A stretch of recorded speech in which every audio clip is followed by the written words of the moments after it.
Good morning. Good morning. Good morning, dear Anya. Always feel so incredibly grateful to get to talk in front of people because I get to learn too.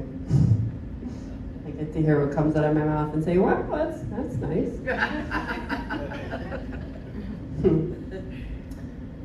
When I was a kid, my brother and I had an ongoing joke. We like to rhyme words with station. So we would pretend we were at whatever kind of station and that the train was coming in and we were gonna board if it was a hot summer day, it would be the perspiration station. I'm gonna get on. I'm gonna go to the perspiration station and board that train. Or if we were thirsty, it would be like the hydration station. I need some water. I need to go to the hydration station. We had so many different inside jokes. You can think of all the words that rhyme with station, and it was silly. And when Julie asked me to speak, I thought, oh, the imagination station. That was like the first thing that popped into my head, and I thought of my brother, and I thought, oh.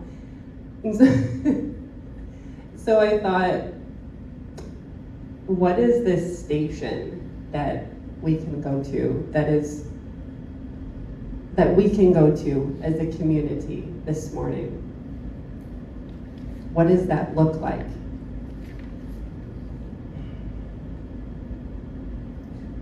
And I thought about it, and what it seems to me that we can do together is be a receiver.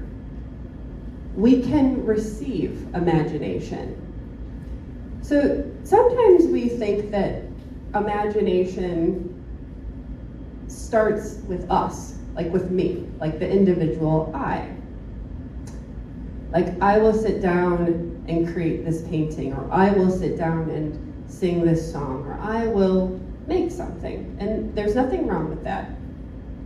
However, what if we considered that the ultimate act of imagination, and many of us have probably experienced this, being a channel, being a clear, open vessel for something to come through us. Something that even surprises us. Maybe when we're making music, we've played a song a million times a certain way, and then all of a sudden we like tweak it, just hit a new note. We're like, where'd that come from? It wasn't something that we premeditated. It just sort of happened through us. And it's that moment of delight of, oh. I decided to title, see, I did it. Even in our language, I decided, was it me? This talk title decided to be Imagination, the Ultimate Gift from God.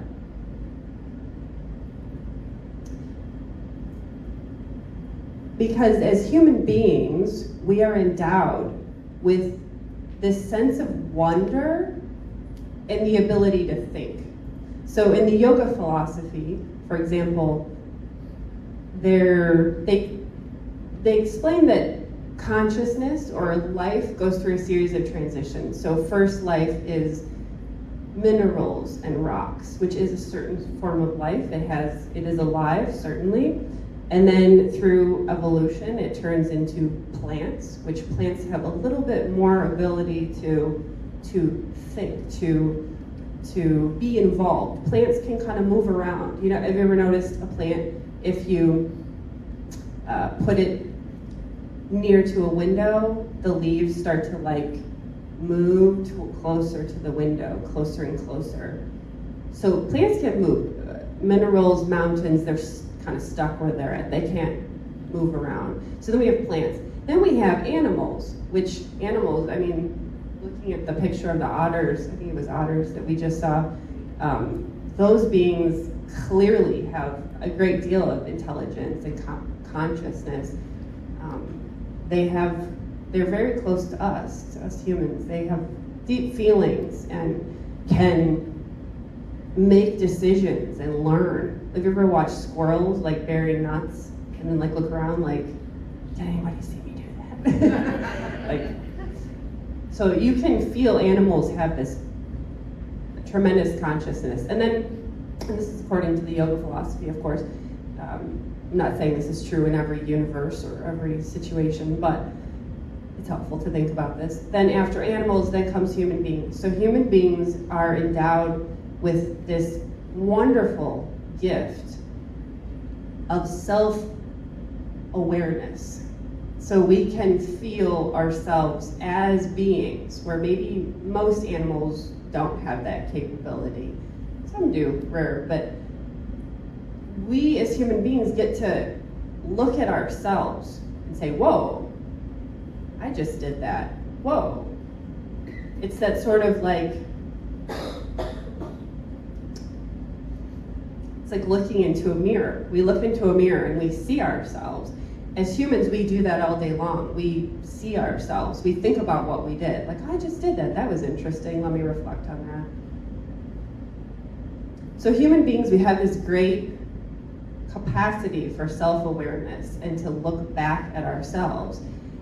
And in the realm of imagination, we get to have the experience of feeling as if we create things. I created this painting. I created this outfit. I put this outfit together. I created this necklace. It's wonderful. If you were here for the meditation this morning, aham, in Sanskrit, aham is that wonderful sense of I am. I exist. I am experiencing this moment. Whoa. And it's so wonderful to be around children because they have that 24/7 going on. You know, they're just like, and then as we get older, we can lose that feeling of awe and wonder.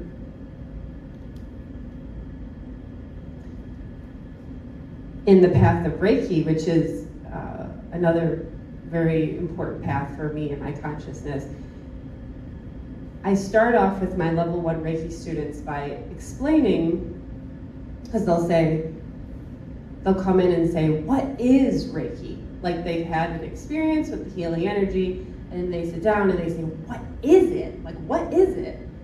So the place that I always begin is imagination. So I say, okay, and we can do it here together, all together if you'd like. So if you'd like, you can close your eyes.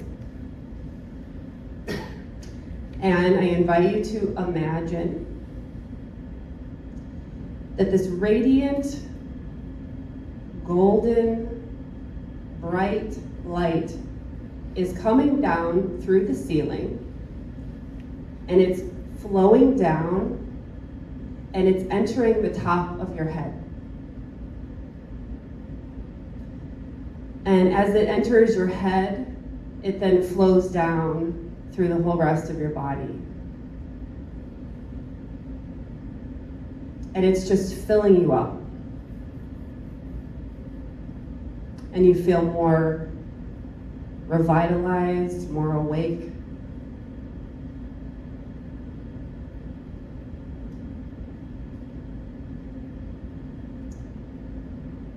I'm curious how many here maybe felt something. Maybe show of hands. So, it begins with imagination. And as we tune into imagination, it becomes something more than imagination. Sometimes we downplay imagination. Oh, it's just my imagination, right? Sometimes we have like a beautiful synchronicity in our life, something lines up, and we're like, well, maybe I was just imagining it. You know how we like tend to dismiss things that are magical sometimes. We say, it was just my imagination. So we have this sort of idea that imagination is less than, it's just imagination. The truth is it begins with imagination. So if we begin to imagine what we hope for, what we wish, which is this healing energy coming into our bodies, this Reiki energy, if you will, we slowly start to feel it's not something that's coming from our own brain that we're simply imagining. We're just imagining. No.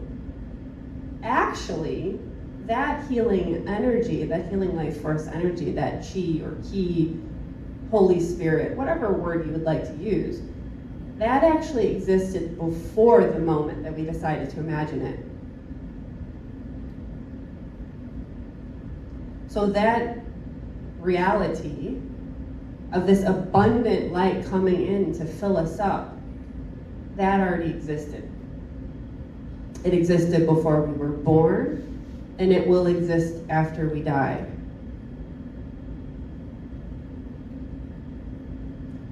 And so to be this human being is the gift of perceiving that that is so.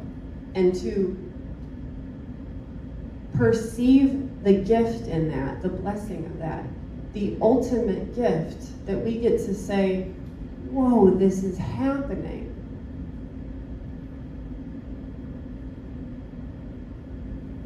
We get to self-reflect on this miracle that's happening. This life force energy that's coming in, this love that we get to receive. When I walked through the doors, I was greeted by the tornado of love that is named Judy. And I was like, what? Thank you, God. Thank you so much. Thank you, Judy. Thank you.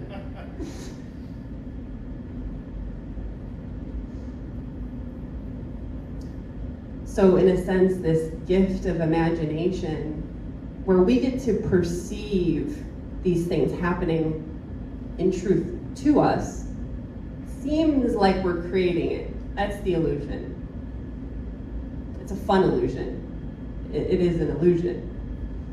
But this awareness that we get of, this love comes to me. I don't even need to do anything to deserve it. It just comes.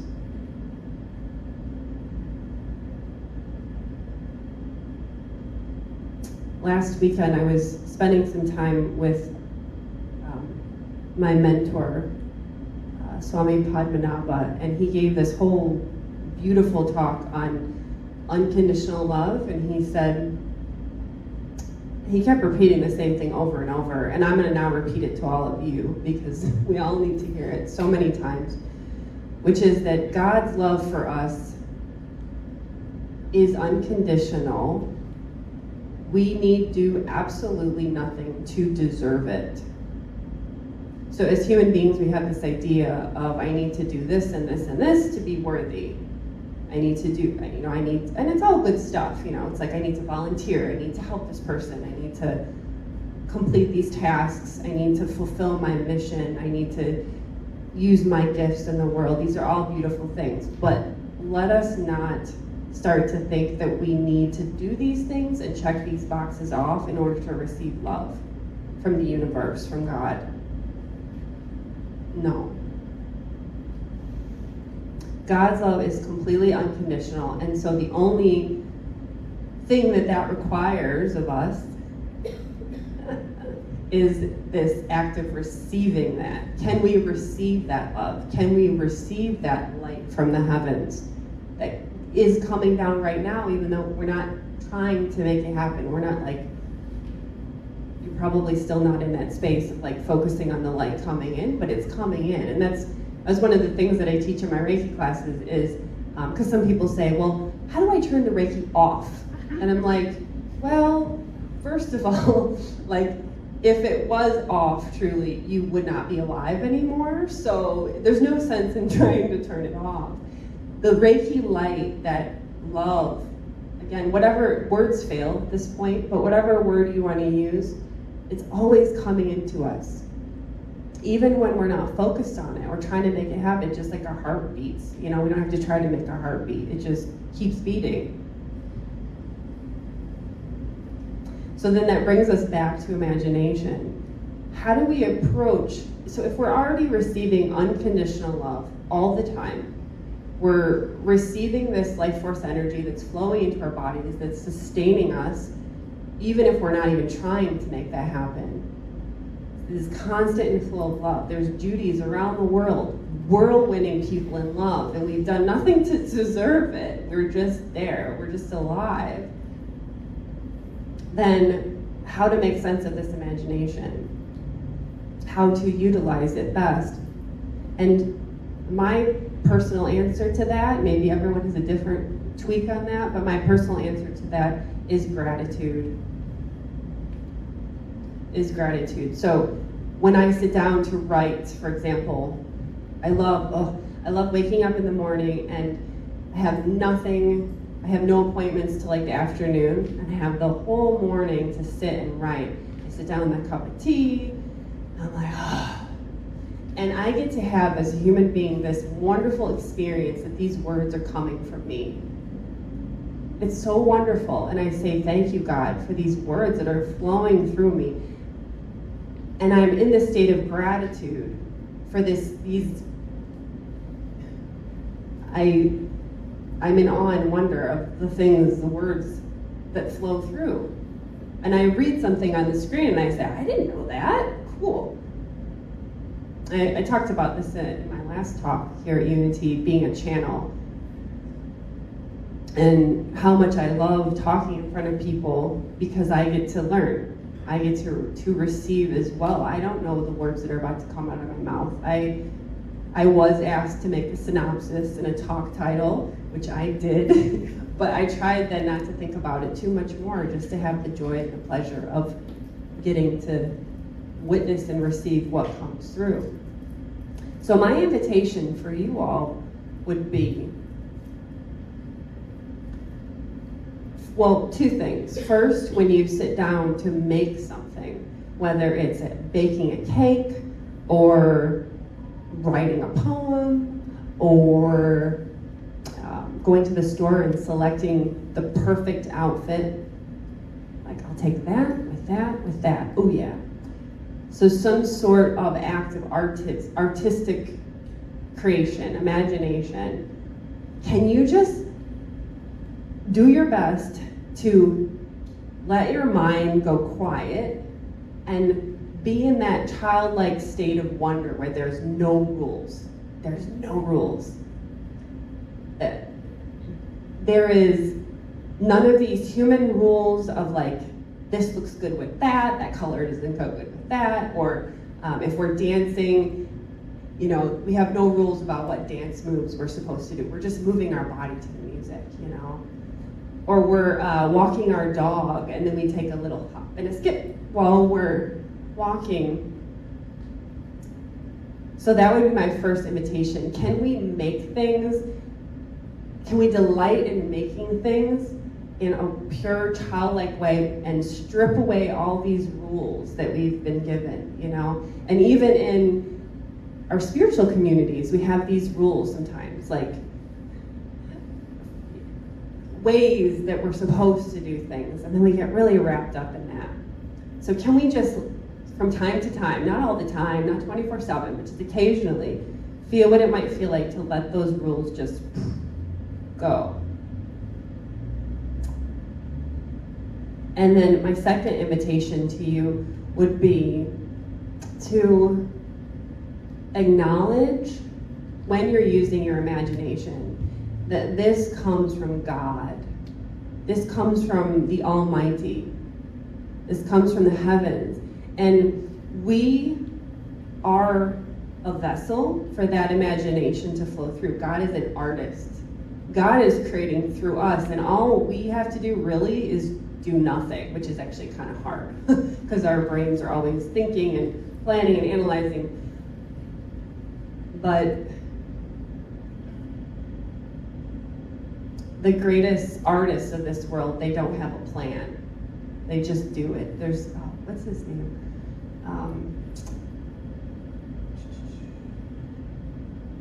I'm blanking out. There's this wonderful guitar player. He goes up on stage and for like Estes Tone, I think his name is. Has anyone heard of him? He goes up on stage and he does 2-3 hours of music, 100% improvised. His guitar playing is out of this world and it brings me to tears. And he just sits up there and just, it is so, it's like a meditation. It's so beautiful. So But he acknowledges, this does not come from me, this comes from a higher power. And so I invite you, next time you're in the creative act, dancing, singing, making a delicious loaf of bread, whatever it is, even cleaning your house with a little extra flair in your step, whatever it is, can you stop and acknowledge with gratitude? This doesn't come from the small I. This comes from the big I, the cosmic I, the all, God.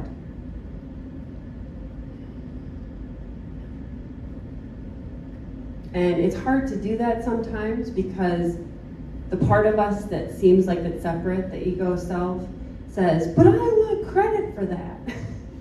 I really worked hard to get that, you know? I practiced and I toiled to make it that good, right? And I get stuck in that too. It's like people will say, I love your writing, and I'll be like, well, I went to school for, I don't even know, I went to grad school a long time. And I'll say like, yeah, well, in my head I'll think, yeah, I better be good at this. I spent forever at school. But see, that's the ego coming in and trying to explain why this is so good. How about just God's working through me? God's working through me. So what would it feel like, and not only in the act of imagination, the act of artistic creation, but just in daily life? Like, a fun thing that I do sometimes is when I'm walking, I will contemplate how God is walking for me. And it changes how I move. And I'm doing that right now. I'm very conscious of like these hand gestures. These are not premeditated. I'm not like thinking, oh, I would look very wise if I moved my hand like this. Who is doing this? God is. God is. Sometimes for example, when we're driving, you know how we can zone off for like 10 minutes and then somehow still end up at our destination? Who is driving the car? Certainly not me. God was driving the car. You know, and then we use the explanation of, well, the mind, and, you know, I mean, science has great explanations, and I'm not knocking science, but it's a much more fun, deep practice to think about the divine moving us and acting as us. So then, ultimately, why do this? It lets us off the hook, because we are so hard on ourselves, so very hard on ourselves, trying to accomplish all these things, getting very tired in the process and burnt out sometimes, overwhelmed by being a human. But if we let go of all these ideas that I have to do it,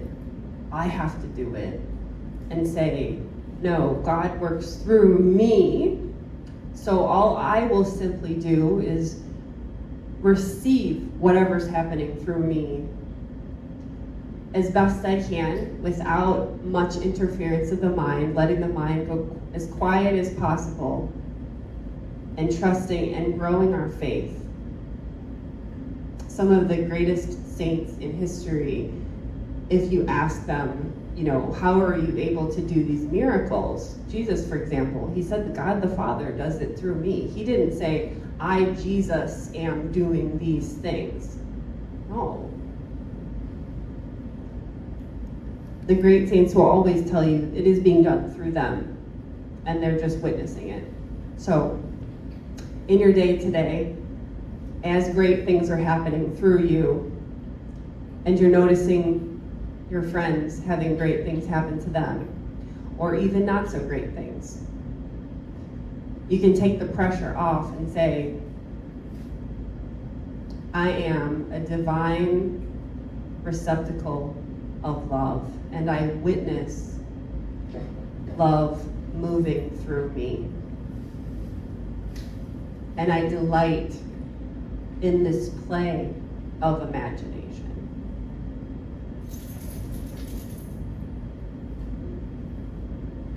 Thank you.